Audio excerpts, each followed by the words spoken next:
How to fix queued email not sending on Gmail. Hello everyone, my name is Smile and in this video I'm gonna show you how you can fix the queued email not sending on Gmail. So the very first reason might be your unstable internet connection. So I would suggest you to go on the top notification bar, tap on your net, and then you can just sign in and make login to the stable network that you have.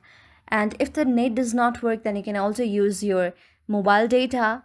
And if this does not work, then what you can simply do is, sometimes the queued email might happen because of the low storage on your phone. So try deleting some apps if you have low storage, and then try to send your queued messages again. When you resend it, then this also might solve your problem. So if it does not, then you can simply go on the mail, and then you can try to just delete the trash because of too much mails that you already have on your Gmail account. It might have not been sending your recent